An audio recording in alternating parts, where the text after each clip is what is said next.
Ya, minggu lalu kita sudah bahas tentang pendakian mistik dari Musa. Ya, kira-kira apa yang kalian pelajari tentang pelajaran minggu lalu? Untuk apa kita belajar Musa, tentang Nisa, tentang Alkitab, tentang teologi, ya kan? Nah, apa? Masih ingat nggak? Ya, ya. Yang saya tangkap dari minggu lalu tentang pendakian misi kepada Allah itu Tuhan memberi cahaya, dan dalam hal itu kita harus menangkap cahayanya Tuhan. Di situ kita akan melakukan pendakian kepada misi misteri Allah itu, sehingga pada akhirnya kita mencapai tapi mencoba untuk mencapai kesempurnaan itu, dan tidak akan pernah haus dengan prosesnya itu, walaupun pada akhirnya yang kita capai itu tidak pernah terbatas gitu. Pak terbatas. Dan tidak dicapai oleh pengetahuan kita sendiri. Oke, good ya. Nah, Musa itu salah satu tipologi ya dalam perjalanan spiritual kita menuju kesempurnaan seperti Allah. Nah, apa yang terjadi dengan Musa itu kan jadi kayak gambar buat kita ya kan. Nah, gambar apa itu sebetulnya? Ya gambar diri kita. Nah, kalau ditarik secara teologis ya gambar diri kita itulah gambarnya Allah. Karena kita dicipta menurut gambar Allah. Nah, gambar Allah yang kelihatan itulah Sang Logos yang jadi manusia. Itulah Kristus. Maka kalau kita belajar tentang teologi, kita belajar tentang Allah, kita belajar tentang gambar Allah. Berarti kita belajar tentang diri sendiri. Ya kan? Nah, kalau Kristus itu mendaki, Musa itu mendaki, ya kita juga seperti itu karena itu gambar kita juga. Oke? Ya, nah hari ini kita mau lebih dalam lihat penjelasannya dari Nisa tentang Musa, ya. Tapi kita mesti ingat bahwa teks yang kita baca itu selalu apa ya? Kalian coba temukan, cari, ya, meaningnya, maknanya. Apa gambar ini buat saya? Gitu loh.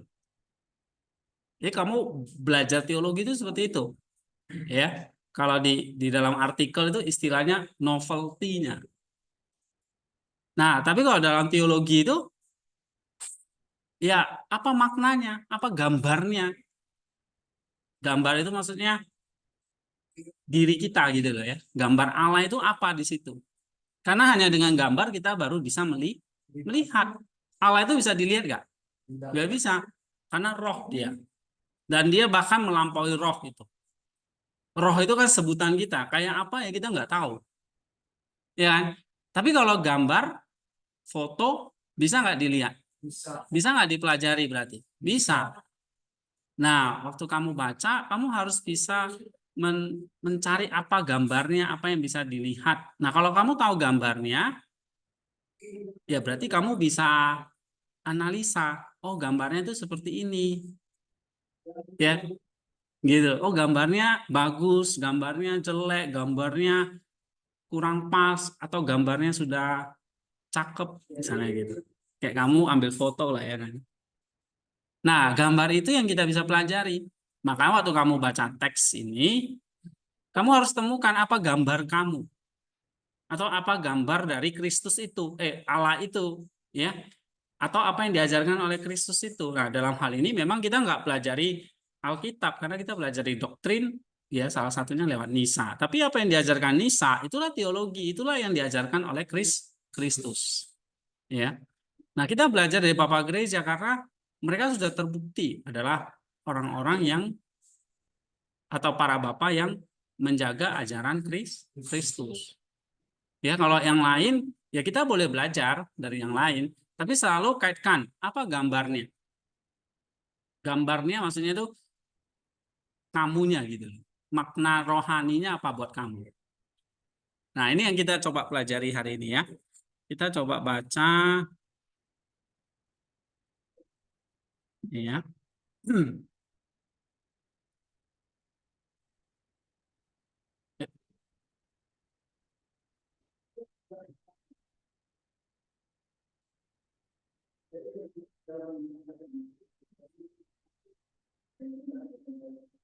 Kok jadi gini? Oh, kekecilan. Oke, ini udah bisa ya.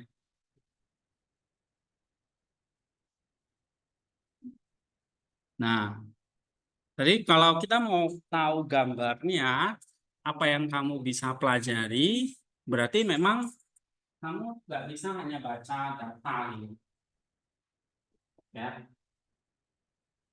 Nggak bisa hanya baca, nggak bisa hanya baca data aja. Data itu kan kamu bisa peroleh dari baca, ya, dari dengar. Ya, dalam hal ini kamu baca dari bisa, ya. Nah, lalu kamu kutip, ya kan? Atau kamu kasih referensi. Nah, lewat kamu bisa kutip langsung, paraphrase, atau meringkas. Nah, ini namanya data. Artinya kalau kamu ngutip berarti kan kamu seleksi datanya itu. Ya, lewat paraphrase atau kamu ringkas atau kamu kutip langsung, kamu seleksi. Tapi data itu nggak cukup. Karena sekali lagi, kamu baca ini, kamu harus temukan apa? Gambarnya. Berarti namanya gambar itu kan berarti kamu bisa pahami ya. Tuh gambarnya itu seperti ini nih. Gambarnya seperti ini nih. Nah, seperti ininya itu harus kamu temukan. Paham nggak? Ya karena belajar teologi itu belajar alat sesuatu yang abstrak. Ini bagaimana jadi konkret gitu. Nah, berarti kamu nggak bisa hanya mengandalkan data, kamu harus sampai gambar. Gambar itulah kalau di taksonomi itu namanya comprehension. Apa? Comprehension itu maksudnya kamu memahami data. Ya, memahami data. Memahami data itu kamu kalau dalam artikel itu kamu harus menemukan novelty. Apa? Nah, novelty. Novelty itu maksudnya kebaruannya atau originalitasnya. Nah, novelty atau originalitas itu berarti itu sesuatu yang murni, yang baru dari pikiran, yang original, yang orang lain mungkin belum tahu, belum punya. Nah, itu harus kamu masukkan nanti kalau kamu pakai data ini nanti di dalam, misalnya di dalam tulisan, misalnya dalam paragraf atau dalam artikel gitu. Ya, karena kalau kamu menemukan originalitasnya atau novelty-nya, ya kamu dapat gambarnya. Oh, ini tuh ternyata Allah itu seperti ini. Allah itu sebenarnya ini gitu. Kayak kamu lihat gambar, oh gambarnya si Nota tuh kayak gini toh orangnya. Nah, oh ini ciri-cirinya ini. Gitu. Ya Allah juga seperti itu. Oh Allah itu seperti ini ya. Kamu bisa gambarin. Ya. Tapi lewat data yang kita baca. Nah, data ini bisa dari kitab suci, dari para bapak gereja, dari mana aja. Ya. Oke. Nah, berarti ini langkah pertama. Langkah keduanya adalah saya mau ajarin kalian selalu temukan apa novelty-nya. Apa gambarnya? Ya. Gambar Allahnya apa? Karena kalau nggak ada gambar, kamu nggak paham. Ya, Oke, nah baru yang ketiga dalam taksonomi itu kan dipakai namanya aplikasi. Aplikasi itu berarti kamu pakai sama kayak kita udah tahu gambar. Oh, gambar kita adalah gambar Allah ini, Kristus nih. Berarti kamu pakai dong gambar itu untuk apa misalnya? Misalnya minggu lalu saya ajarin kamu pakai buat lukis, ya kan? Saya suruh kamu buat patung, nah, kamu pahat, ya? Gambar itu kamu pakai buat pahat, kayak pahat itu patung itu jadi sesuai gambar. Jadi kita perlu pakai. Dia belajar seperti ini, belajar teologi itu, ya kamu makin tahu gambarmu, jadi kamu makin tahu apa yang harus kamu kerjakan. Gitu. Ya. Nah, gambar itu nanti kalau kamu belajar, tergantung kamu baca ya. Gambar itu nanti kan bisa detail banget. Sama kayak pernah saya tunjukin minggu lalu ya. Gambar itu kan bisa detail sekali. Ya. Misalnya gambar Kristus nih, ikon Kristus.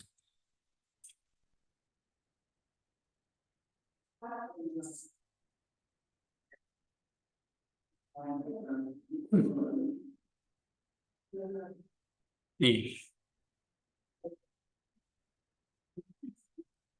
Nah, ini gambarnya misalnya. Nah, tapi dari gambar ini kan kita jadi tahu ciri-cirinya kan, warnanya, detail-detailnya, ya kan? Nah kalau kita zoom ini makin tahu detail-detailnya, gitu. Oke? Nah, tapi dari gambar itu kamu olah jadi rupa. Gambar malam menjadi rupa Allah, ya. Gambar Kristus jadi serupa Kristus juga gitu. Oke, ini aplikasinya, ya. Nah kalau di dalam tulisan akademis berarti kamu pakai data ini nanti jadi paragraf, ya. Paragraf itu kan berarti ada unsur apa? Masih ingat nggak paragraf? Hah? Ada kutipan, terus analisis, ya. Ada kesimpulannya atau penutupnya, ya. Nah ini misalnya contoh ya, contoh paragraf itu, nah ini ada, ya. Ada kalimat topik, harus pakai kota sendiri, ya. Kalimat topik, kalimat pendukung, analisis, kesimpulan. Nah, misalnya paragraf itu kayak gini.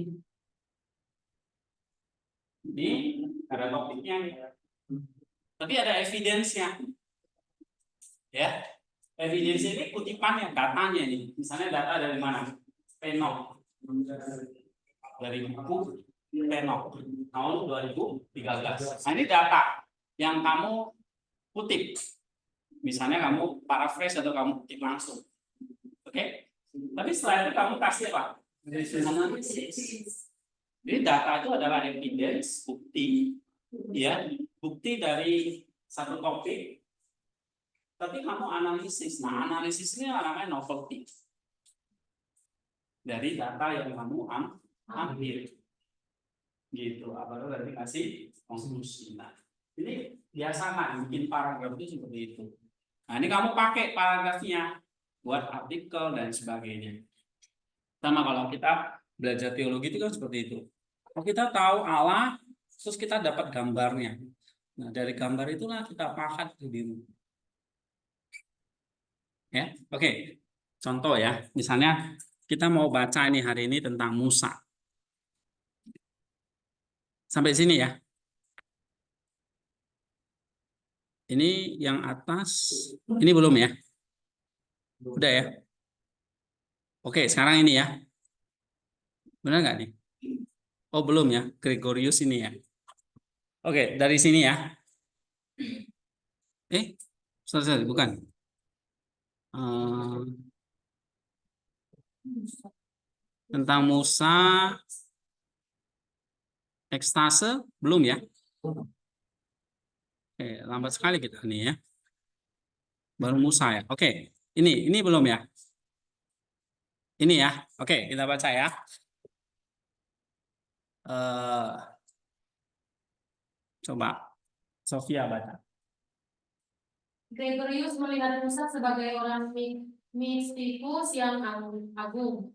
Musa disucikan dan mendaki gunung, di mana ia diinisiasi ke dalam misteri Allah.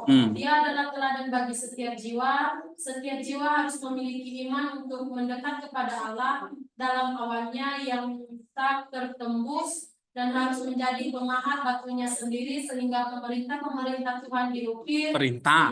Perintah Tuhan diukir di atasnya seperti yang ada di loh Musa. Kemudian jiwa akan dipeluk oleh malam ilahi, dan mempelai laki-laki akan datang kepadanya. Namun mempelai laki-laki tidak akan menyatakan dirinya sendiri, karena bagaimana mungkin sesuatu dapat dinyatakan pada malam hari. Dia akan berdiri di depan pintu dan memberi isyarat. Dia akan memberi tanda kehadirannya, tetapi dia tidak akan masuk karena dia datang untuk memanggil. Bahkan ketika mencapai titik tertingginya, jalan itu harus dimulai lagi. Apa yang tidak dapat dipahami jauh lebih besar dari apa yang dapat kita pahami. Mempelai laki-laki menampakkan diri kepada jiwa berkali-kali, tetapi dengan suaranya ia menyatakan kepada mempelai perempuan bahwa ia belum melihatnya. Terus? Seseorang yang berdiri di tepi sungai akan selalu berada di titik awal pengamatannya, karena air mengalir terus-menerus dan alirannya baru saja dimulai. Oke. Nah, kamu baca seperti ini. Ya, ini kan mesti sambung dengan yang minggu lalu ya. Oke. Nah, Musa ini kan ceritanya mendaki gunung untuk mendapat perintah Allah. Nah, di dalam pendakiannya itulah dia akan masuk ke dalam satu awan misteri. Awan itu tanda kehadiran ilahi. Begitu orang itu masuk ke dalam awan, gelap. Ya kan? Kayak misteri gitu, gelap. Nah, apa yang terjadi di dalam gelapnya Musa? Nah, ini diceritakan oleh Gregory. Oke, nah dari data ini kamu belajar apa misalnya?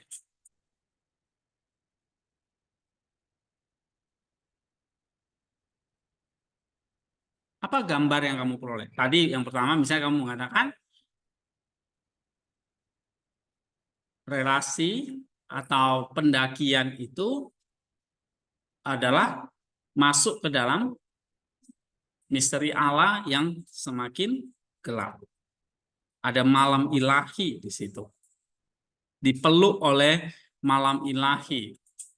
Lalu mempelai laki-laki datang kepadanya.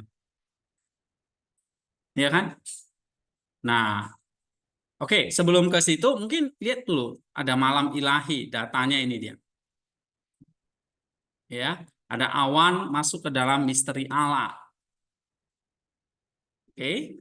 Nah, masuk ke dalam awan, masuk ke dalam misteri Allah, dipeluk oleh malam ilahi. Allah datang kepadanya. Mempelai laki-laki menyatakan diri kepadanya. Oke, dia akan memberi tanda kehadirannya, tetapi dia tidak akan masuk karena dia datang untuk memanggil. Memanggil kita hanya harus datang. Ya. Nah, dari sini misalnya kamu pelajari apa? Ada yang mau kasih novelty-nya?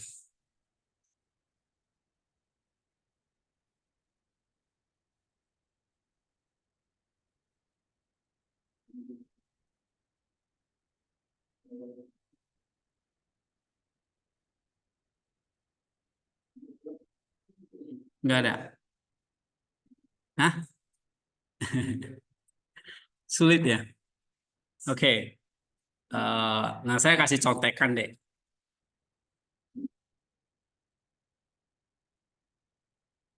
Ya, misalnya ini Gregorius di sini melampaui pandangan tradisional Musa sebagai nabi dan pemimpin bangsa Israel. Ya. Nah, dia mengangkat Musa ke tingkat yang lebih tinggi sebagai seorang mistikus tadi yang mengalami perjumpaan dengan Allah dalam misteri itu. Ya. Nah, jadi di sini pertama ada dimensi relasi dengan Allah itu adalah relasi dimensi mistik yang mendalam dalam kisah Musa ini.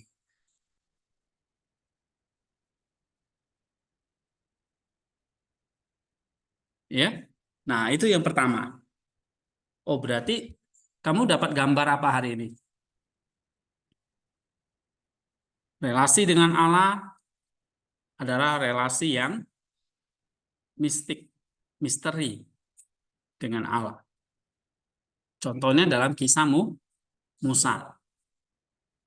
Yang kedua apa? Nah, di sini bicara soal iman, ya. Iman. Nah, kalau kamu lihat di teks itu tadi, dia pakai metafora kan. Iman sebagai alat untuk membentuk diri sendiri. Jiwa manusia itu seperti batu diukir oleh iman agar perintah-perintah Allah dapat tertanam di dalamnya. Ya. Nah, seperti dia naik ke atas gunung mau mendapatkan apa? Mau mendapatkan apa? Loh batu itu, ya. Nah, ini sebenarnya kan seperti sebuah metafora, ya, bahwa jiwa kita itu seperti batu diukir. Loh batu itu diukir, mengukir firman. Nah, jiwa kita mengukir firman itu. Tapi yang menarik misalnya di sini ada tentang apa? Malam ilahi dan mempelai laki-laki. Nah, maksudnya apa ya situ? Jadi masuk dalam kegelapan itu harus ada terang yang menyinari. Jadi ini seperti paradoks, ya. Ketemu dengan Allah harus masuk dalam gunung yang gelap. Tapi kalau gelap kita nggak bisa lihat apa-apa nih. Nah, maka ada mempelai laki-laki yang memberikan penerangan. Ya. Nah, ada konsep malam ilahi, mempelai laki-laki membawa nuansa mistik yang kuat, ada pengalaman mistik penyatuan dengan Allah, ya, penekanan pada ketidakmampuan untuk menyatakan diri dari mempelai laki-laki dan kegelapan malam menciptakan paradoks yang menarik dan mendalam. Oke, yang keempat ini tentang sebetulnya satu perjalanan spiritual yang tidak berujung, ya. Karena apa? Karena ini adalah pendakian yang terus-menerus dan tidak pernah berakhir. Nah, ini konsep Gregory itu seperti itu. Jadi relasi dengan Allah itu nggak pernah mengenal kata titik, tapi terus mendaki, terus mendaki. Ya, jadi ini adalah satu proses yang tidak pernah berakhir. Ya. Nah, makanya implikasinya misalnya dari teks ini ya kita belajar bahwa apa misalnya proses kita mengenal Allah itu adalah sebuah proses spiritual, proses misteri. Ada hal-hal yang memang kita tidak bisa jelaskan secara konseptual, tapi secara mistikal. Pengalaman kita tuh dengan Allah. Ya. Nah, ada dimensi mistik yang mendalam, ada proses spiritual yang terus-menerus berlangsung, ada sifat dinamis, dan apa? Ini harus kita kerjakan dalam pengalaman kita masing-masing. Oke? Nah, jadi kalau kamu baca teks ini, sekarang kamu ngerti apa ini? Ayo. Tadi satu apa? Perjalanan spiritual terus menerus itu pengalaman misteri dengan Allah. Yang kedua kan ini ya tadi ya. Setiap jiwa harus memiliki iman untuk mendekat kepada Allah dalam awannya yang tak tertembus. Ini artinya apa? Oke, perjalanan dengan Allah itu adalah sebuah misteri, tapi harus punya apa? Iman. Nah, imannya itu kayak kan loh batu. Loh batu kan? Dua loh batu yang dibawa Musa ke gunung itu. Oke. Di sini ditulis Mas 10 perintah Taurat. Nah, ini simbol seperti apa? Ini simbol jiwa kita yang harus diukir dengan iman. Imannya kepada Kristus kan, tapi harus diukir di dalam jiwa. Nah, makanya di sini dikatakan apa? Harus dikatakan iman sebagai pemahat batu. Ya, jiwa manusia itu seperti batu. Harus diukir oleh iman agar perintah-perintah Allah dapat tertanam di dalamnya. Ya. Nah, ini satu metafor. Harus menjadi pemahat batunya sendiri sehingga perintah Tuhan diukir di atasnya seperti yang ada di loh-loh Musa. Jadi iman itu kayak apa? Hah? Iman itu kayak apa? Iya, yang harus dipahat oleh tulisan tadi. Nah, kalau loh batu itu kan 10 perintah Allah kan. Jiwa kita itu kayak loh batu yang harus dipahat oleh iman itu. Paham nggak? Loh batunya ya kita, jiwa kita. Tapi nggak hanya batu doang, tapi harus ditulis dengan perintah-perintah Allah. Nah, itu iman yang nulis. Ya. Oke. Lalu istilah ini, malam ilahi dan mempelai laki-laki. Artinya apa?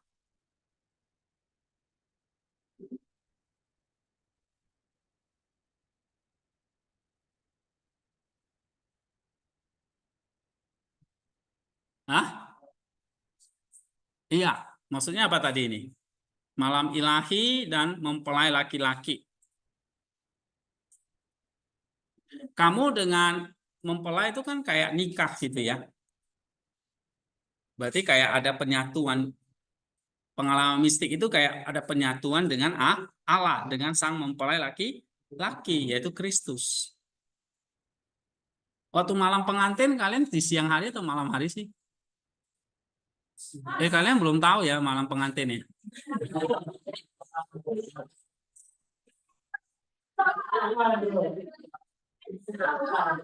Jangan-jangan pernah ngintip orang tua nih. Biasanya kan kalian anak-anaknya banyak ya. Oke.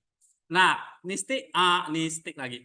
Nisa memakai metafor mempelai pengantin laki-laki dengan kita atau malam ilahi. Ya, kalau kita ngomongnya malam pengantin. Ya. Nah, malam pengantin ya malam hari. Berarti malam hari itu gelap. Gelap itulah misterinya. Nah, di situ konsep malam ilahi, malam pengantin itu maksudnya ya ada pengalaman mistik penyatuan dengan Allah. Ya. Nah, tapi Nisa ngomong apa di sini? Hah? Mempelai laki-laki tidak akan menyatakan dirinya sendiri.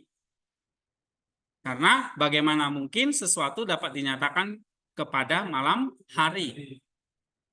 Mempelai laki-lakinya cuma berdiri di pintu dan kasih tanda. Dia ketuk. Nah, mempelai laki-lakinya cuma ketuk. Tanda. Berarti mempelai perempuannya iya, harus meresponi panggilan itu. Ya kan? Dia tidak akan masuk karena dia datang untuk memanggil, bukan menjemput, ya, memanggil. Nah, ini artinya apa sih? Di sini maksudnya penekanan pada ketidakmampuan untuk menyatakan diri dari mempelai laki-laki dalam kegelapan malam ini menciptakan paradoks yang menarik. Artinya apa? Kita harus meresponi panggilan laki-laki, mempelai laki-laki. Ya. Oke. Terus apa lagi yang kamu temukan dari teks ini? Nah, mempelai laki-laki menampakkan diri kepada jiwa berkali-kali. Pada kita maksudnya. Tetapi dengan suaranya, ia menyatakan kepada mempelai perempuan bahwa ia belum melihatnya. Mempelai perempuan belum melihatnya. Seseorang berdiri di tepi sungai akan selalu berada di titik awal pengamatannya karena air mengalir terus-menerus dan alirannya baru saja dimulai. Jadi maksudnya kamu berdiri di air yang sama, di sungai yang sama, ya, selalu di sungai yang sama enggak? Sebetulnya bukan, karena airnya udah lewat kan. Jadi selalu bukan di sungai yang sama, karena airnya selalu mengalir. Nah sama, mempelai laki-laki menampakkan diri sama kita, panggil terus. Tapi kita karena gelap, kita nggak tahu apa-apa. Ya, nah itu gambaran apa? Gambaran apa? Bahwa perjalanan spiritual kita, perjalanan yang selalu apa? Tanpa batas. Kita selalu akan harus dengar suara mempelai laki-laki panggil terus. Dan di tengah kegelapan itu kita cari. Ya, sama kayak ilustrasinya, kamu tidak pernah bisa berdiri di sungai yang sama. Nah, inilah maksudnya. Di sini gambarannya adalah jalan spiritual itu tak berujung. Ya, nah ini adalah satu proses yang tidak pernah statis. Selalu apa? Perjalanan itu harus dimulai lagi. Kayak kamu berdiri di aliran air sungai. Misalnya kamu cemplung ke sungai. Kalau saya tanya, ini sungai yang sama bukan? Bukan. Ini airnya udah beda soalnya. Oke? Nah, perjalanan spiritual itu seperti itu ya. Selalu dimulai lagi. Yesus selalu ngetop terus. Kita terus cari dia. Nah, begitu kamu ketemu, maka 1 Yohanes bilang ini. Ya, coba kita baca 1 Yohanes 3 ayat 2. 1 Yohanes 3 ayat 2. Nah, coba bacakan. Ia datang pada waktu malam kepada Yesus dan berkata. 1 Yohanes 3 ayat 2. Karena Tuhan yang kasih, sekarang kita adalah anak-anak Allah, tetapi belum nyata apa keadaan kita kelak. Akan tetapi kita tahu bahwa apabila Kristus menyatakan dirinya, kita akan menjadi sama seperti Dia. Sebab kita akan melihat Dia. Nah, kalau Dia menyatakan dirinya, baru kita akan lihat Dia. Tapi sekarang Dia belum menyatakan diri. Dia masih apa kata Nisa? Dia masih jadi mempelai laki-laki yang manggil. Paham gak nih? Sulit ya? Gak apa-apa. Nanti kalian terbiasa kok bikin novelty ini seperti ini. Ya. Nah, misalnya kalau gitu apa implikasinya? Implikasinya itu maksudnya kalau baca ini, lalu untuk saya itu apa ya? Dampaknya apa ya? Itu implikasi. Nah, bisa lebih kayak mengkerucut jadi kayak gambar. Ya. Apa kira-kira? Jangan lihat ini dulu. Ya, Pengalaman mistik dalam penyatuan Allah meski membutuhkan iman yang tidak sekedar percaya atau iman yang pasif, tetapi kita harus mempunyai iman yang aktif yang terus dilatih. Yang kedua, kita harus menjadikan Kristus sebagai berita dan terang bagi kita di dalam spiritual kita, dan melalui pikiran Kristus kita baru bisa berjalan. iya. Berarti memang di tengah kegelapan kita butuh terang. Ya. Terus yang pertama tadi Membutuhkan iman yang aktif. membutuhkan iman yang aktif.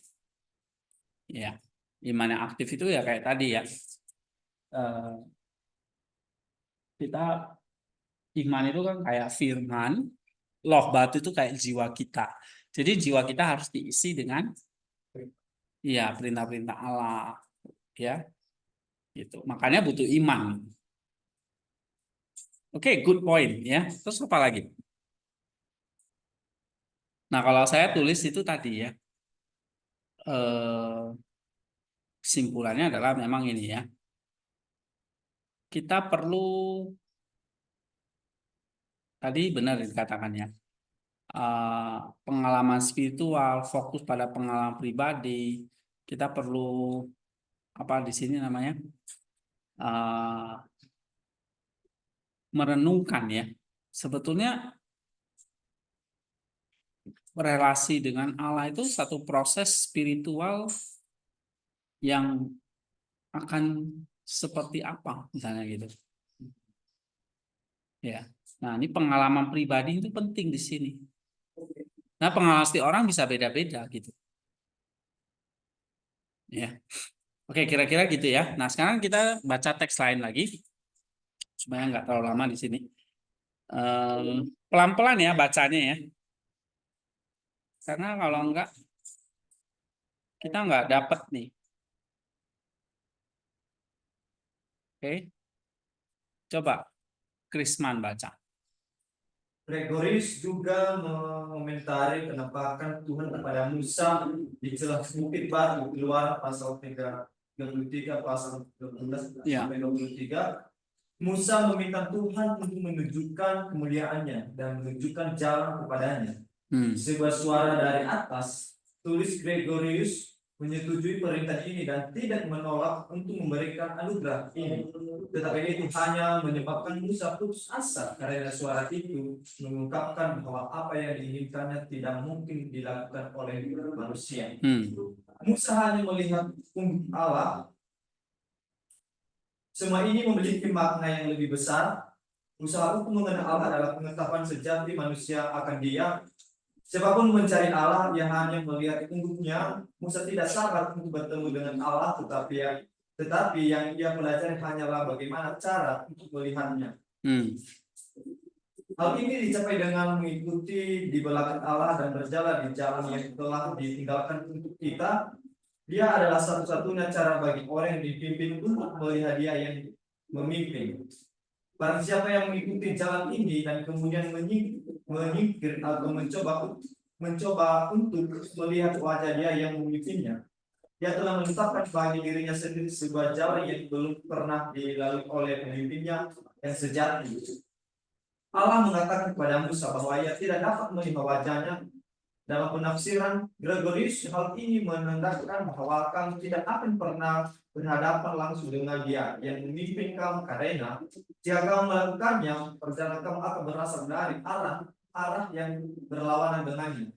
Apa yang baik tidak pernah melihat langsung pada kebaikan, tetapi mengikutinya.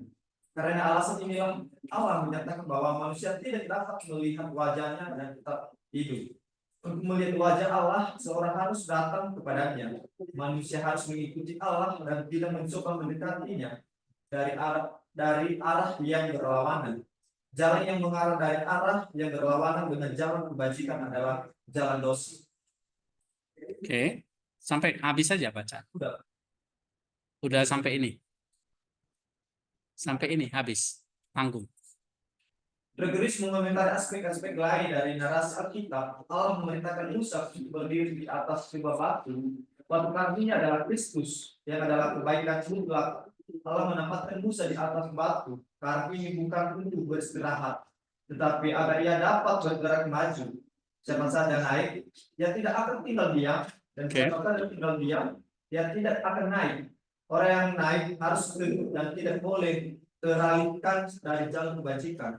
Allah menunjukkan belas kasihan kepada Musa karena keinginannya untuk menyempurnakan diri tidak pernah terpuaskan, dan dia selalu berjuang untuk kebajikan yang lebih besar. Allah menampakkan dirinya kepada Musa, tetapi hal ini tidak memuaskan kerinduan Musa kepadanya. Allah tidak akan menampakkan dirinya jika penglihatan ini dapat memuaskan kerinduannya hambanya. Oke. Jadi kalau tadi yang ini jelas bahwa ini pengalaman mistik, ya, pengalaman dengan Allah itu pengalaman misteri, ya, bersama dengan mempelai laki-laki. Nah, sekarang kalau kalimat ini ya, ini aja dulu.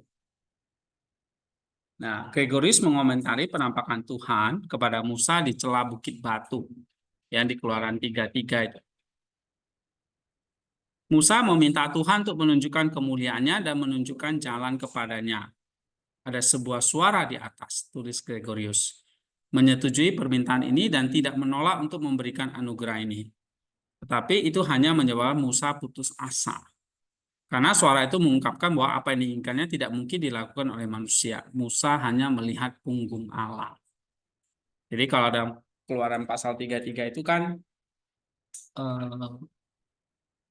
Musa diminta, ya, untuk menunjukkan wajah Allah. Tetapi Allah tuh hanya kasih lihat apa? Punggungnya. Nah, ini artinya apa ini?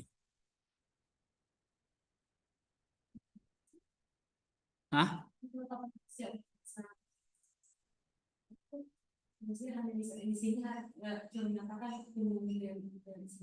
Berarti kalau hanya punggung, artinya apa di sini?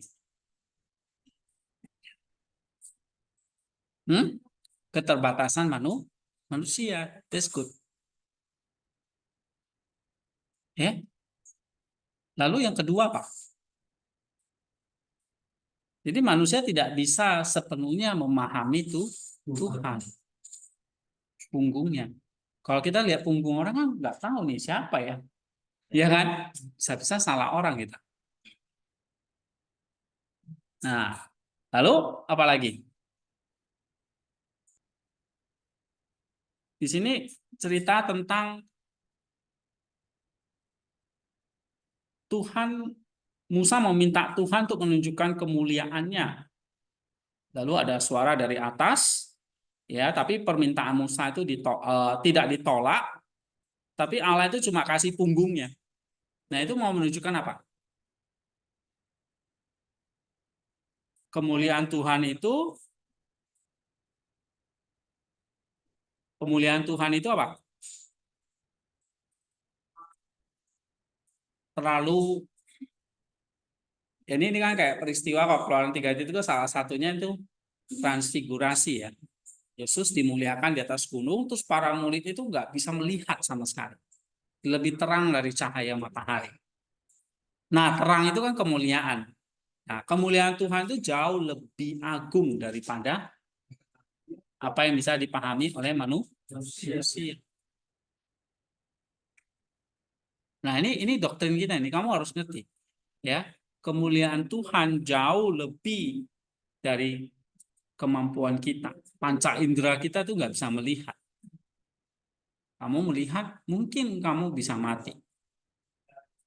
Gitu. Sama kayak kamu coba melihat matahari dengan mata telanjang, mungkin matamu buta. Ya. Oke. Nah, ini paham nggak? Nah, ini temukan kayak gitu loh maksud saya. Kamu kasih komen di sini. Misalnya kamu mengutip ini ya. Musa hanya melihat punggung Allah. Ini artinya apa? Bahasa manusia, kemuliaan Tuhan itu terlalu agung, terlalu luas untuk kita pahami. Oke? Nah, sekarang ini. Coba.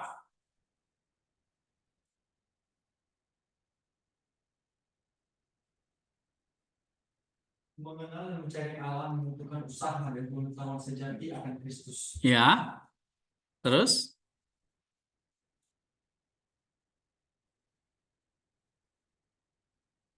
usaha untuk mengenal Allah adalah pengetahuan sejati manusia akan Dia. Siapapun mencari Allah, ia hanya akan melihat punggungnya. Ini sekali lagi ya. Nah, Musa tidak sabar nih bertemu dengan Allah. Ya kan? Tetapi yang ia pelajari hanyalah bagaimana cara untuk melihatnya. Dan ini dia kasih tahu lihatnya dari apa? Belakang. Lihat punggungnya. Nah, ini artinya apa? Melihat punggung Allah.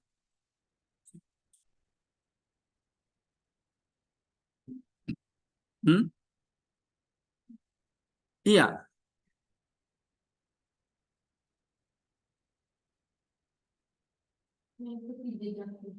Oke, benar. Kamu kalau lihat punggung orang, berarti kamu sedang apa? Iya. Kamu ada di belakang dia kan? Benar nggak? Kalau kamu lihat wajahnya, iya. Kamu kurang ajar. Maksudnya kalau di depan wajah, ya, tempatnya. Nah, berarti kalau lihat punggung, berarti kamu, nah, makanya Allah itu kenapa cuma kasih punggungnya? Bukan Allah itu sombong gitu loh. Tapi mengajarkan usaha ikut Allah, bukan memimpin, bukan ngatur. Kalau kamu lihat wajahnya, kamu ngatur-ngatur. Kayak saya kalau ngatur kalian kan nggak mungkin saya di belakang kalian kan. Pasti saya di depan kalian kan. Di depan wajahmu kan. Bahkan saya lihat wajahku. Karena saya ngatur, pimpin. Tapi kalau melihat punggung, iya kamu mengikuti Allah. Itu poinnya. Paham nggak? Nah ini kan gambarnya kamu harus dapat. Ini dalam nih Lisa. Oke, good. Dapat kan? Terus apa lagi? Bentar ya. Ada gangguan dikit.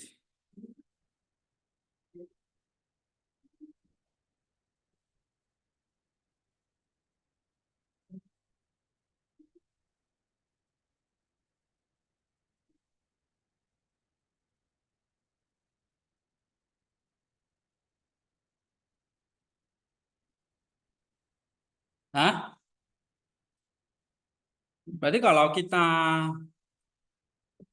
mengikuti Allah dari belakang, ini menandakan bahwa kita juga harus apa? Jadi kamu gini ya, kamu mengikut Allah, kamu nggak boleh berlawanan dengan dia. Oke, kalau kamu berhadapan dengan muka, berarti kamu berlawanan, iya kan? Tapi kalau saya di belakang umum, saya jadi Prisma kanan saya juga ikut karena mau lihat punggungnya kan. Kalau lihat ke kiri saya ke kanan saya bisa lihat punggungnya. Enggak. Tapi kemanapun kalau pergi, aku ikut. Itu artinya melihat punggung.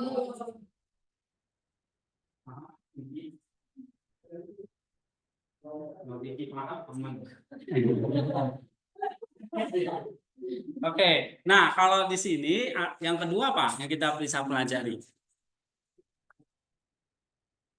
Kita bisa pelajari apa? Nah untuk mengikut Allah kita harus butuh apa? Sabar. Ngikut orang itu nggak enak. Ini kemana sih? Kiri, sebentar ke kanan. Kita sering ngomel gitu ya. Nah butuh kerendahan hati, butuh kesabaran. Nah Musa di sini kasusnya dia nggak sabar. Maka Tuhan ajarin dia, nih gua kasih punggung aja. Oke. Terus apa lagi yang kalian dapat?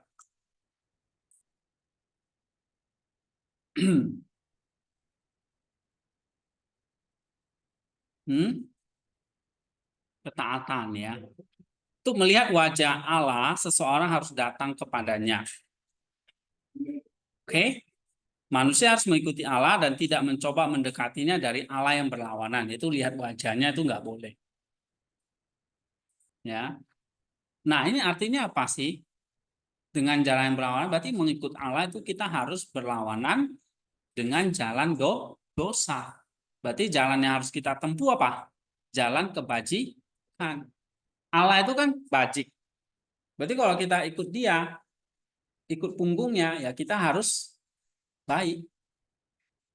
Kalau berlawanan atau berhadapan muka, berarti kita apa? Menentang dia.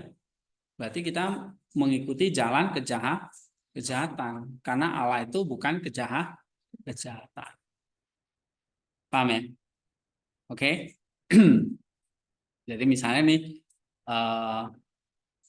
nih ya, pentingnya mengikuti bukan mencari. Ya. Jadi jangan berusaha mencari. Tapi apa? Ngikut. Nah, itu paradigmanya.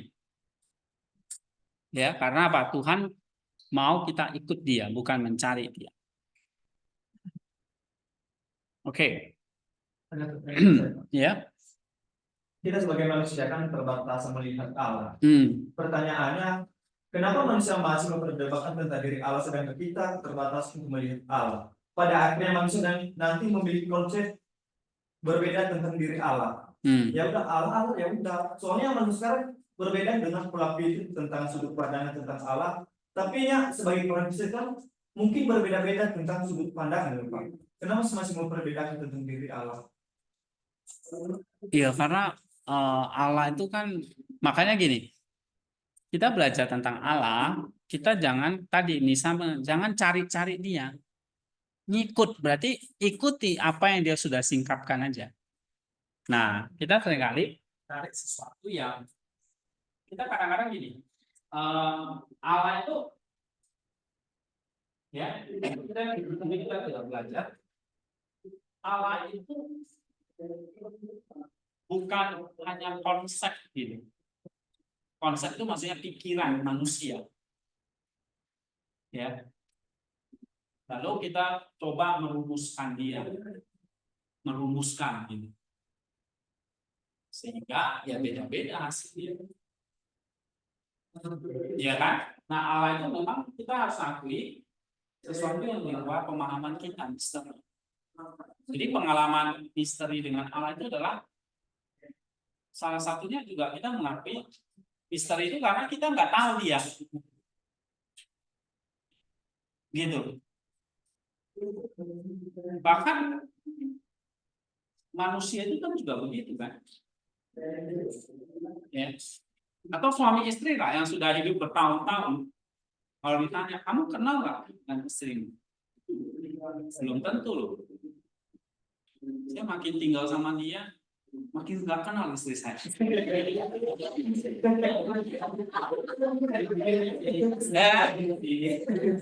Karena makin kompleks gitu, makin detail. Kalau kamu lihat gambar itu hanya dari kamu hanya kalau kamu zoom in kayak mukamu tuh kamu zoom in jelek nggak? Ya, jadi itu sesuatu yang mungkin itu ya. Tadi kita mencoba mengkonsepkan Allah, tetapi nah itu makanya di sini kita bukan mengkonsepkan Allah, kita apa ya? Kita ngakui kita terbatas misteri, makanya kita hanya bisa belajar gambarnya. Ingat ya, yang kita dapat di sini gambar. Gambarnya belum tentu 100% akurat. Gitu. Oke. Jadi yang kita pelajari itu adalah gambarnya Allah. Ya, kita percaya gambar itulah yang mewakili Allah. Tapi gambarnya ini sekarang. Kalau Allahnya tadi 1 Yohanes 3 ayat 2. Nanti kita baru akan lihat muka dengan muka. Tapi sekarang belum. Yang kita tahu tuh cuma gambar. Misalnya nih, saya mau kenal Krisman, tapi saya belum pernah ketemu Krisman nih. Tapi saya bisa tahu Krisma lewat gambar. Nah, yang saya pelajari itu gambarnya. Oh, Krisma itu kayak gini ya. Menurut saya sih Krisma orangnya ganteng, ramah, baik dari gambar. Begitu kamu ketemu, kencan kita kan ini ya. Waduh, makannya kok kayak gini ya. Berepotan kayak anak kecil ya. Gak sesuai dengan gambar nih. Ya, iya. Kalau dari gambar saya lihat Krisna orangnya ramah. Begitu ketemu kok langsatan gitu. Nah, sama kita merasa kita udah tahu tentang Allah, padahal kamu hanya tahu gambarnya. Paham nggak? Kalau Jadi misalnya Nisa itu menjelaskan kepada kita itu begitu. Kita hanya tahu gambarnya. Semoga gambarnya tepat. Sama kayak kamu mau kencan dengan seorang cewek, ya di media sosial kamu kenalnya, oke? Nah, terus dia kirim foto-fotonya ke kamu. Wah, manis cantik ya kan? Wah, pasti baik ini dari gambar. Tapi kan belum tentu kan? Gitu. Ya. Nah, kenapa? kalau misalnya kita konsepkan tentang diri apa, kita selanjutnya kalau misalnya bisa juga ini sesat juga orang lain. Iya. Soalnya nanti Iya, namanya makanya gambar kan. Maka karena gambar ya bisa banyak yang salah. Sesat itu ya, benar. Terus? berarti kita itu terbatas tentang Iya. Iya, memang. Jadi kamu jangan merasa paling tahu tentang alam. Ya. Jadi kalau ada yang sok tahu tentang Allah itu sombong. Ya. Suruh masuk kayak belajar Musa lagi. Ya. Baik, jangan lihat wajah Allah, lihat punggungnya. Oke. Ya. Kita tadi mempunyai konsep bahwa kita ikut Allah bukan mencari Allah. Jadi paradigma ini kita mulai mengerjakannya apakah pada saat kita sudah mencapai level di mana nih, sudah mencapai fase spiritualitas atau pada itu kan mungkin pas kita belajar teologi baru kita mengikut Allah, atau pas kita sudah menjadi pendeta baru kita punya konsep ikut Allah atau lagi mencari Allah. Karena yang saya ketahui kita juga lagi student atau menjadi pendeta ya prinsipnya mencari Allah. Ya kalau kamu mencari ya nggak bisa ketemu. Karena ya tadi pengalaman mistik itu, gelap itu. Ya. Yang bisa adalah kamu ikuti aja apa kata perintahnya. Bukan mencari pribadinya. Ya, tapi mengikuti apa perintahnya. Nah, nanti kita tujuannya apa kita mencari? Mau lihat wajahnya kan? Kayak kamu tujuannya apa kamu mencari nota? Iya, bertemu dengan dia kan? Benar nggak? Nah, kamu bertemu berarti lihat mukanya kan? Oke. Ganteng gitu kamu bilang jelek. Ya kan? Nah, kalau kita mencari Allah itu ada nuansa kesombongan. Seperti Musa tadi, dia mau melihat wajah Allah. Allah nggak mau kasih lihat, kasih apa? Jadi dia mengajarkan kita satu kerendahan hati. Kalau kita udah sombong, di situ awal kejatuhan kita. Di situ kita sudah mau berhadapan muka dengan Allah. Padahal belum waktunya. Yohanes bilang belum saatnya. Ya, belum saatnya. Sekarang kita adalah ikut dia. Oke gitu ya, kita lanjut deh. Nanti nggak selesai-selesai. Nah sekarang ini yang ketiga, yang paragraf ketiga.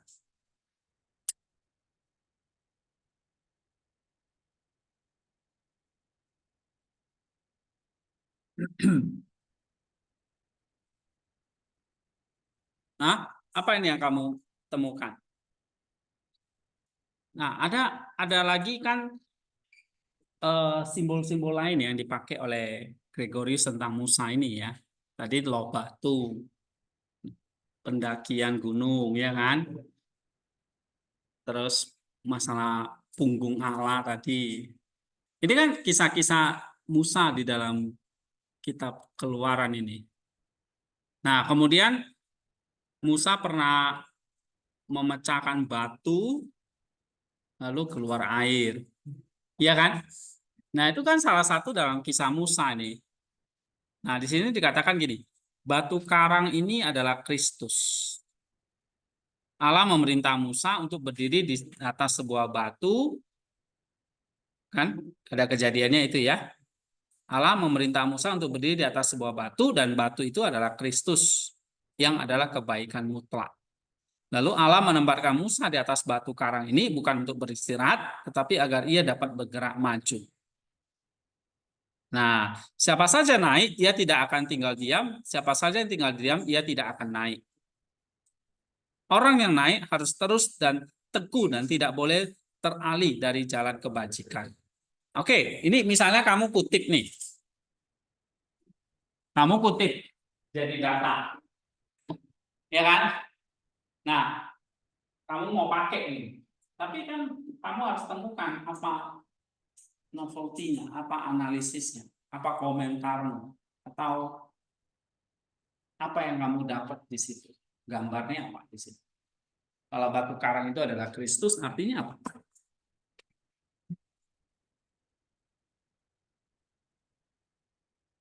Yang mempunyai kasih, mempunyai kasih bagi setiap orang, untuk sampai kepada penyempurnaan itu sendiri, bahkan dirinya sendiri dijadikan sebagai dia merendahkan dirinya supaya kita ini atau manusia ini dapat mencapai kesempurnaan itu. Enggak, maksudnya ini batu karang ini maksudnya gimana? Dalam kaitan dengan perjalanan rohani kita. Lalu kita disuruh berdiri di atas batu karang. Lain sebuah pertempuran sekali. Karena kalau kita tadi Musa diajar berdiri di tanpa ada batu, berarti nggak pasti jangan tinggal diam. Berarti kita harus terus kayak bertempur. Oke. Kalau menurut saya Pak iman sih. Proses iman yang Iman maksudnya. Jadi iman itu harus kokoh dulu. Batu itu ya. Ya, berdiri di dalam iman yang benar. Baru kita bisa jalan. Oke. Berarti iman itu kayak jadi apa? Hah? Apa? Aktif. Enggak, ini loh maksudnya kan Allah memerintah Musa berdiri di atas sebuah batu. Lalu batu itulah Kristus. Ya kan? Allah menempatkan Musa di atas batu karang ini. Maksudnya Musa itu taruh di atas batu ini. Bukan untuk diam-diam aja di situ. Tapi bergerak maju. Nah, itu artinya apa itu?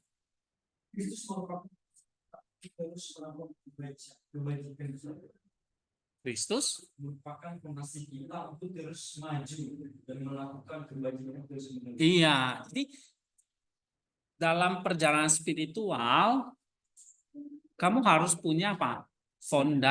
Fondasi. Batu itu jadi fondasi. Ya seperti kata Paulus itu. Fondasinya adalah Kristus. Nah, tapi bukan tinggal diam. Bergerak maju. Oke, ya. Nah, siapa yang tinggal diam maka dia tidak akan naik. Artinya apa? Iya. Nah, perjalanan kita kan terus naik ya. Terus naik. Berarti kan naiknya di atas Kristus. Kristus jadi batu karangnya, kita di atasnya. Gitu. Kan ada perumpamaan mendirikan rumah di atas batu atau di atas pasir. Iya kan? Nah, Kalau orang bijaksana kadang mendirikan rumah di atas batu, gitu. Lalu di situ dijelaskan mendirikan rumah di atas batu itu berarti bukan diam-diam saja, tapi menaati perintah, gitu. Ya itu yang pertama. Yang kedua apa?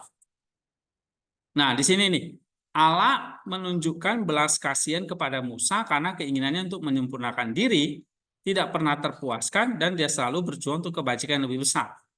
Allah menampakkan diri kepada Musa, tapi hal ini tidak memuaskan kerinduan Musa kepadanya. Allah tidak akan menampakkan dirinya jika penglihatan ini dapat memuaskan kerinduan hambanya. Nah, ini artinya apa ini? Sampai kebajikan itu tidak ada ujungnya. Mencapai kebajikan itu Tidak ada ujungnya. tidak ada ujungnya. Artinya apa? Supaya kita terus menerus untuk memperbarui diri kita sendiri, dan itu memang nggak bisa terpuaskan. Oke, karena jalan kebajikan itu tidak ada ujungnya, sebab Allah itu tanpa batas. Ya. Jadi kesempurnaan atau perjalanan spiritual itu bukan kayak perjalanan fisik ya. Kalau misalnya kita mau ke Pancuran 7 nih, udah bisa diukur berapa langkah kan? Ya kan Sonia? Berapa langkah? Kalau di sini kita ke Pancuran 7, berapa kilo? Soalnya lagi membayangkan mandi di Pancuran 7. Ya. Berapa kilo kita ke sana? Misalnya 4 kilo lewat kemarin jalur trekking itu. Ya, saya udah ukur. Kira-kira cuma 4 kilo ternyata saya pikir jauh banget. Oke. Kita bolak-balik ya sekitar 8 atau 9. Nah, bisa diukur. Karena perjalanan fisik itu terbatas. Tapi kalau perjalanan spiritual nggak bisa diukur gitu. Makanya kita harus terus bergerak ya. Gerakan kita itu adalah gerakan yang tidak pernah terpuaskan. Oke, nah kerinduan yang tak terpuaskan itu artinya apa di sini? Hah? Gerakan kita yang tak pernah terpuaskan itu artinya apa di sini?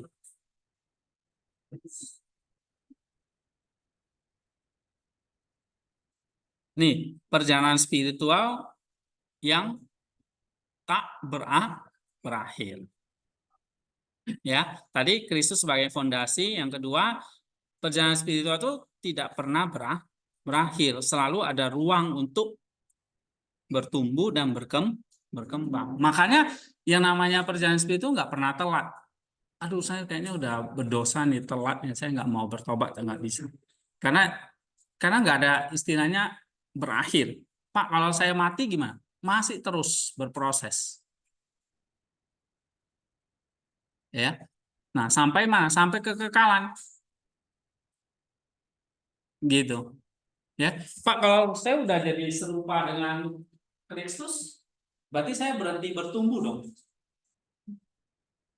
Ada yang nanya.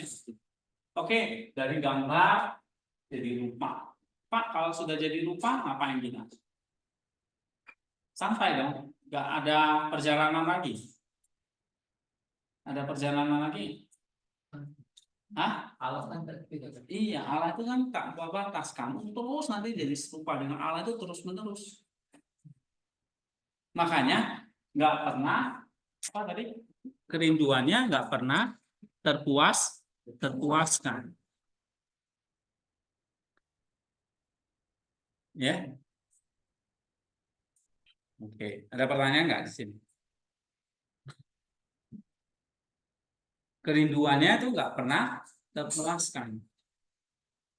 Nah, itulah pengalaman spiritual yang dikatakan tadi misteri. Ya. Kan itu tadi kan kebajikan itu tidak ada ujungnya, Pak. Nah, pertanyaan saya, kalau misalnya tidak ada ujungnya, untuk apa kita terus menerus untuk mencari Tuhan? Pada akhirnya nanti memang nggak ada ujungnya. Nah, terus mungkin kita berpikir kalau nggak ada ujungnya, ya standar aja lah. Ngapain kita terus menerus? Karena pada akhirnya nanti kita nggak bisa ketemu ujungnya yang kebajikan yang itu dengan Tuhan. Oke, kalau nggak ada nggak ada berhentinya Ya, gitu ya. untuk apa? Untuk apa gitu Ya. ya? Jalan terus ya. Belajar. Capek ya. Oke, gimana itu? Nah, itu pertanyaan bagus tuh. Nah, ini kata Allah gini kan Musa itu udah merasa capek gitu ya. Tapi Allah bilang kerinduanmu nggak akan pernah terpuaskan. Gitu ya. Allah tidak akan menampakkan dirinya. Karena kalau menampakkan dirinya, maka Musa akan puas. Maka lihat punggungnya terus. Dan lihat punggungnya kamu makin penasaran ini. Pernah nggak ikuti orang ini? Siapa ya? Siapa? Penasaran terus lihat wajahnya. Nah, kira-kira pengalaman kita tuh dengan Allah itu seperti itu. Ya. Tapi kalau pertanyaan Krisma gini, kalau nggak pernah bisa lihat wajahnya, ngapain gitu loh? Lihat punggungnya terus gitu. Karena nggak ada batasnya. Nah, kira-kira gimana kalau ada pertanyaan seperti itu? Nah, kan kebaikan itu nggak ada batasnya. Contoh misalnya pengampunan lah. Tuhan ngajarin kita mengampuni itu bukan 7 kali. Tapi 70 kali 7. Itu maksudnya tanpa batas. Ya kan? Karena tanpa batas kebajikan itu. Kesempurnaan itu tanpa batas. Nah, kalau kayak gitu ngapain ya cari kesempurnaan kalau nggak ada ujungnya? Sama kayak satu perjalanan gitu. Kalau nggak ada ujungnya cuma muter-muter itu aja kan capek gitu. Ya. Nah, di sini Nisa nanti akan mengatakan begini. Semakin kamu mengikut Allah, ya, kamu akan semakin penasaran, semakin punya hasrat. Tadi dia bilang semakin punya eros. Ya, kamu akan semakin rindu dan semakin rindu, dan rindumu nggak akan bisa terpuaskan. Kayak kita mencintai seseorang itu kalau udah puas bosan ya kan. Terus kamu bakal selingkuh kan? Ya. Nah, gitu kan? Ini hati-hati sama Krisma. Ya, karena dia pikir ya udah ngapain gitu ya kan. Nah, sama kayak kita mencintai orang gitu. Kita nggak boleh puas. Kalau puas kamu akan bosan. Nah, pasti kamu akan cari yang lain. Sama kayak kalau kita pengalaman kita sama Allah gitu, bosan lah. Ya udah kita akan cari yang lain. Oke, nah itulah sebabnya Allah itu nggak pernah mau menampakkan diri kepada Musa. Kalau itu terjadi, maka Musa itu akan puas dan mungkin dia nggak akan mimpi bangsa Israel lagi. Nah, dia udah santai-santai dia. Ya, nah justru tuh nggak ada ujungnya itu kita makin hidup, makin terus jalan gitu. Tapi kalau begitu sampai, ya udah kita jadi diam lagi. Nah, kalau kita diam, kita nggak bertumbuh lagi. Oke, jadi pertumbuhan dengan Allah ini nggak pernah berhenti ya. Kalau kamu jadi serupa dengan Kristus nanti, terus akan jadi serupa dengan Kristus. Sampai kapan? Sampai kekal. Makanya ada kehidupan kekal. Kalau umur kita ada batasnya nih. Misalnya Krisman kasih umur 80. Salah, jangan. Ya. Umur kita ada batasnya. Misalnya 80, ya udah 80 tank berbunyi udah kubur. Ya. Kalau ada yang kubur kan, karena kita nggak tahu lagi setelah itu. Ada batasnya, tapi kalau hidup kekal itu nggak ada ujungnya gitu, circle aja kan, terus berproses dalam keserumpaan dengan Allah. Tetapi kita sudah mencapai serupa dengan Allah itu, berarti kita sudah bersama dengan Kristus. Ya, oke. Nah ini makanya dia lanjut lagi nih. Pertumbuhan partisipasi namanya. Kita berpartisipasi dalam pengilahian yang tidak henti-hentinya. Nah, ini konsep Ini kita mesti pegang ya tentang konsep Nisa tentang pengetahuan tentang alat.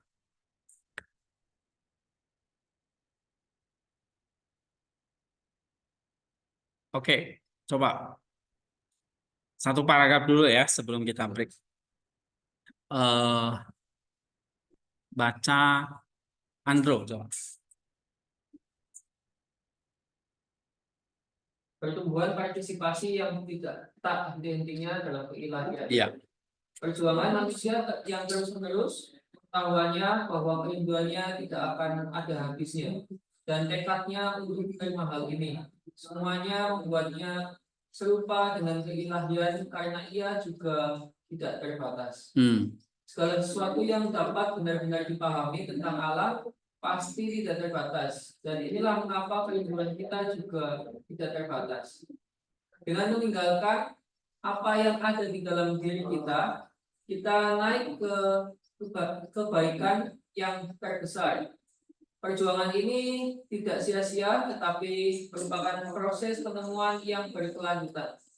Ketika jiwa berpartisipasi dalam hal yang lebih tinggi darinya, ia menjadi lebih tinggi dari dirinya sendiri. Begitu ia mulai tumbuh, pertumbuhan ini tidak pernah berhenti.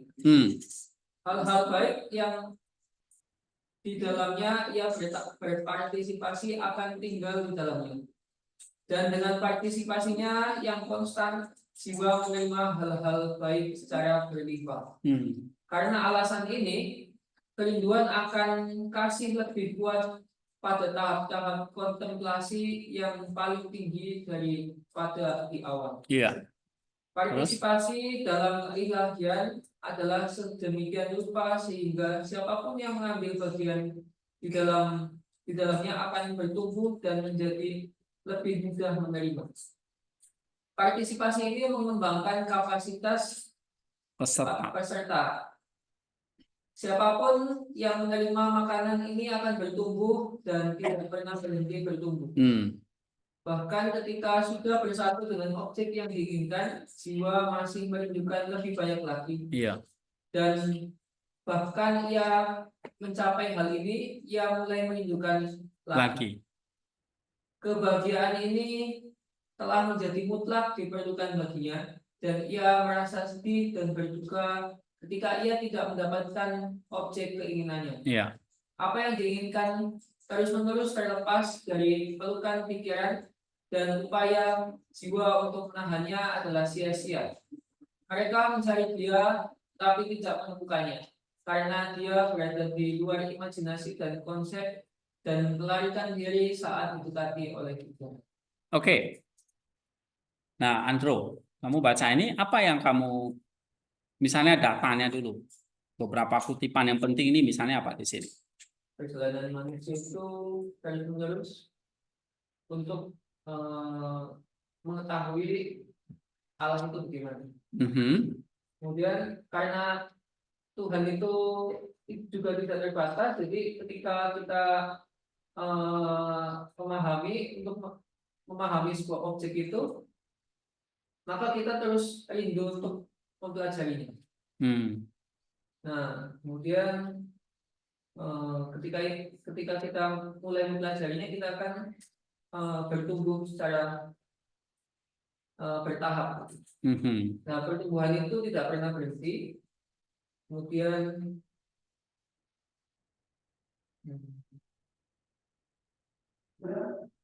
dalam pertumbuhan itu keilahian itu juga ikut serta untuk membangun kita untuk lebih baik lagi. Oke, misalnya ini ya, ada kata kerinduan di sini yang tidak akan ada habisnya. Kamu pernah kan misalnya merindukan seseorang? Sering ya. Oke. Kayak gimana perasaannya? Sedih. Terus? Hah? Apa? Kepikiran terus. Oke, good. Terus apa lagi? Lihat gambarnya. Ya. Lihat gambarnya terus. Oke. Nah, kepikiran terus, lihat gambarnya terus. Apalagi? Nah, galau terus gitu kan. Nah, kata terus itu maksudnya apa itu? Tidak berhenti. Nah, jadi Gregory pakai kayak kita merindukan seseorang, ya. Kerinduan itu adalah sesuatu yang apa ya? Satu perasaan yang tidak pernah berhenti untuk bertemu kan, atau apa? Melihat, ya kan? Melihat Allah itu. Padahal Allah udah bilang, aku nggak mau kasih lihat wajahku, aku kasih lihat punggung. Nah, ini artinya kan kita mau nggak mau kita terus cari dia gitu kan, atau mengikut dia gitu kan. Nah, jadi kerinduan itu seperti sebuah apa itu? Kalau saya bilang ini kerinduan kita kepada Allah itu harus seperti sebuah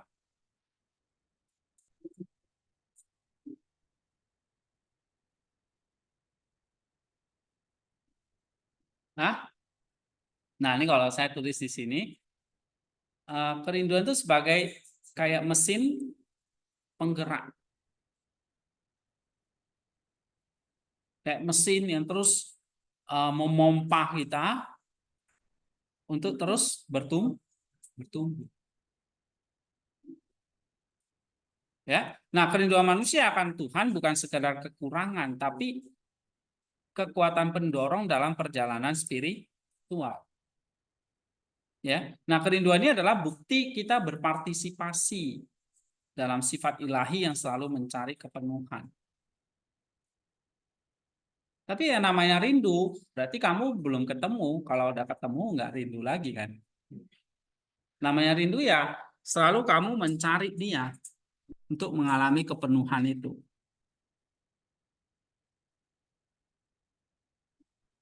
Ya, nah berarti kalau saya lihat nih kayak kerinduan sebagai mesin penggerak. Oke, apalagi di sini yang ada? Misalnya partisipasi pertumbuhan yang tidak pernah berhenti. Tadi udah kita jelasin ya. Nah, ini dalam kaitannya dengan kerinduan. Misalnya di sini partisipasi dalam keilahian adalah sedemikian rupa sehingga siapapun yang mengambil bagian dalamnya akan bertumbuh dan menjadi lebih mudah menerima. Partisipasi ini mengembangkan kapasitas peserta. Siapapun yang menerima makanan akan bertumbuh dan tidak pernah berhenti bertumbuh. Nah, berarti tadi saya bilang pertumbuhan rohani itu tanpa batas, perjalanan spiritual itu tanpa ujung, ya. Pertumbuhan spiritual itu tidak terbatas. Berarti ini satu proses apa? Terus-menerus merindukan. Berarti terus-menerus mencari, mencapai titik akhir. Ya, berarti gini. Kalau itu tanpa batas, kamu nggak pernah ngomong, Tuhan aku udah kenal kamu. Kamu akan selalu ngomong, Tuhan aku belum kenal kamu. Ya, walaupun kamu udah belajarnya gitu banyak nih. Udah baca Alkitab mungkin sudah 15 kali bolak-balik ya kan. Bolak-balik satu halaman itu doang maksudnya. Ya, maksudnya kamu sudah belajar teologi itu sekian tahun misalnya. Ya, tapi kamu akan merasa, iya ya, aku belum mengenal Allah sama sekali. Nah, itu yang diajarkan oleh Nisa sama kita. Kamu jangan merasa puas kalau kamu sudah paling mengenal Tuhan. Ya. Benar nggak sih kalian udah merasa paling kenal dia? Hah? Ada yang sudah merasa paling kenal dia? Padahal kamu belajar udah berapa lama itu? Ikut Tuhan udah berapa lama? Ya, sejak lahir ya. Bahkan di sini udah belajar banyak sekali. Nah, tapi kita Nisa itu bilang apa? Kita nggak pernah apa mengenal dia dengan sesungguhnya. Ya, jadi nggak pernah ada titik akhir. Kenapa? Karena pertumbuhan spiritual itu tidak terbatas. Berarti kita mengenal Tuhan, mengenal Allah, semakin kita mengenal Dia, semakin kita itu kayak setitik air aja di tengah lautan. Oke.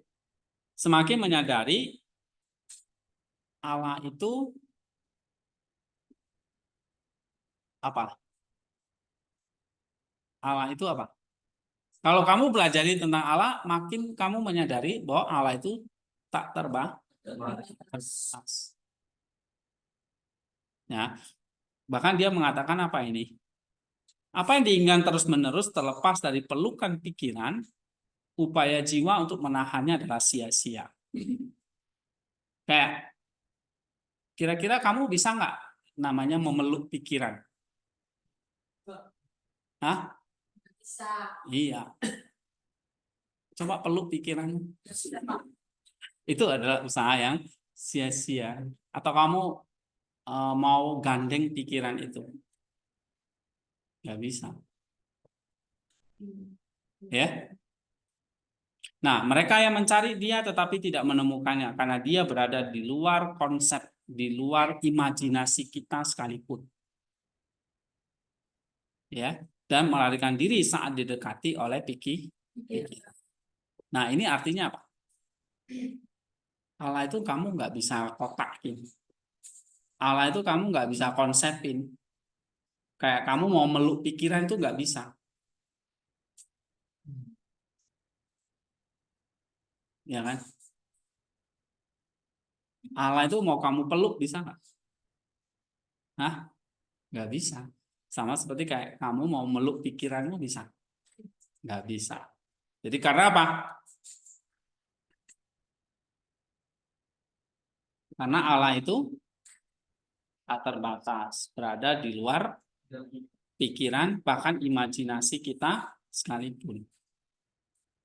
Coba kamu hayal apapun lah, Allah itu nggak bisa masuk ke dalam hayalan. Ya, tuh Lestari ini lagi berimajinasi.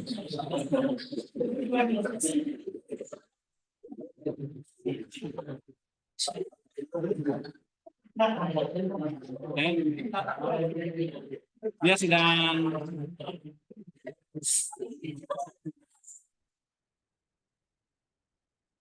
sedang bermimpi.